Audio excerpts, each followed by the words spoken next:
And then when I was in college, I found out that I went to Clemson University, and I found out that we had a flying team, or a flying club. So I ended up joining the flying club my senior year, and the minute I started the engine of the airplane, I fell in love. I think they're raising their hands in the back. You're fine. Okay. So just want to make sure they can hear me. So yeah, I ended up joining the flying club, and the minute I started the engine, I was in love with it. I call it love at first flight. So after I landed that afternoon, I started doing some research into becoming a professional pilot. And through the research, I ended up finding Embry-Riddle Aeronautical University in Daytona. And the next week, I drove down 10 hours from Clemson to Daytona to tour the school and see if I could get accepted into the master's program. So long story short, ended up getting accepted into the master's in business administration and aviation management. And I moved to Daytona to pursue my degree and to get my flight ratings. So I was there for about 2 years, getting my flight ratings and my master's. And then I got hired to fly aerial survey in a 172. So it was just me in a tiny little airplane flying all over the country. And I was in charge of getting the maintenance done, booking my hotels, rental cars, and flying the missions. So that was a really awesome job. I learned a lot about myself as a person and as a pilot, because I was gone for 8 months away from my family, just me in an airplane, and it was great. I met a lot of people and I learned a lot of stuff. After that, I got hired to fly survey in a King Air 200, so a larger multi-engine turbine aircraft. And I did the same thing for 2 years, but 7 days on, 7 days off, all over the country, flying mapping for Google Images and Bing. So that was a really cool job. And then after that, I got hired in 2014 to fly for Republic Airlines as a first officer. And while I was there, I had the urge to join the Air Force. It was something I had wanted to do since I was a little girl, but again, I didn't know how to go about doing that. So I had some mentors that I had met along the way through learning how to fly, and they kind of helped me and guided me into the reserves. So I put in my application for the reserves and ended up getting picked up by Seymour Johnson in North Carolina, which is where I'm at now, where I fly aerial refueling. And I did fly in the KC-135, now I'm in the KC-46. And it's a wonderful squadron. I interviewed at 5 squadrons before being picked up at Seymour Johnson. And what led me to accepting the position here was that when I interviewed, I fell in love with the place. The people were amazing. It was a family atmosphere. The aircraft was a heavy 4-engine jet, so to me that was appealing to fly all over the world in a 4-engine aircraft.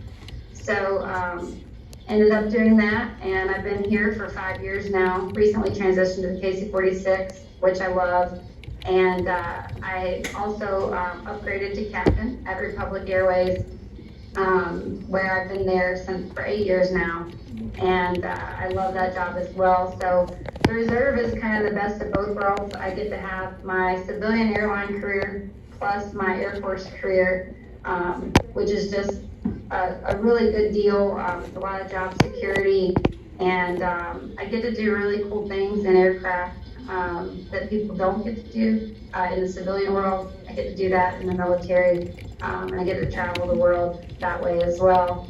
And also the Air Force has afforded me the opportunity to continue my education. So I recently started my doctorate in business administration and international business and nonprofit leadership and management. And I use that through my humanitarian flying and volunteership that I do for multiple organizations as a mentor, and also as a humanitarian pilot.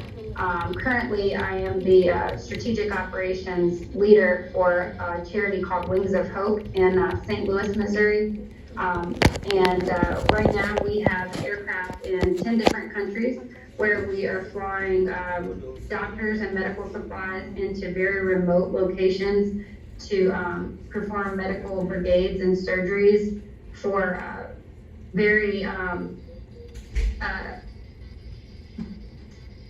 hard to reach locations and indigenous populations that don't have access to healthcare. For most of the people there, they've never met a doctor, they've never had the opportunity to even go to school. So, you know, it's very rewarding what we're doing there. And I know that you said that y'all have been learning about drones recently, and that's awesome because part of our humanitarian outreach that we're doing right now in Colombia, we are incorporating drones so that some of the locations we can't actually land an airplane because it's too remote for even getting out there. There's not even a dirt strip. So we are using drones to provide supplies such as vaccines and antibiotics and just basic human needs. And then we're having doctors actually trek through the jungles to get to the locations where the drone drop will be so that they can provide the care to the population. So that's also very rewarding. But aviation's awesome. I absolutely love it. There's so many different opportunities, and you know, there are a million different routes to get to the same location even. So you know, I kind of do a little bit of everything as far as airline, Air Force, and humanitarian volunteering, and I love that. So, you know, any questions you have, I'm here to answer in any of those fields. I kind of did everything a little backwards by going and being a civilian pilot prior to joining the Air Force, but it's worked for me, and it's been a wonderful journey so far. So. All right, so you mentioned that you went from the 45 to the 46. What's the biggest difference between the two refueling tankers? Yeah, so the KC-135, it is an aircraft that was built in the 50s. So it's older, and it has, like I said, it's 4 engines, but very powerful engines, and it's mostly round dials. Not a lot of automation at all. We had an autopilot, but it didn't really work except for straight and level. So you couldn't use it really in the climb out, you couldn't use it in the descent, it wouldn't do anything for approaches.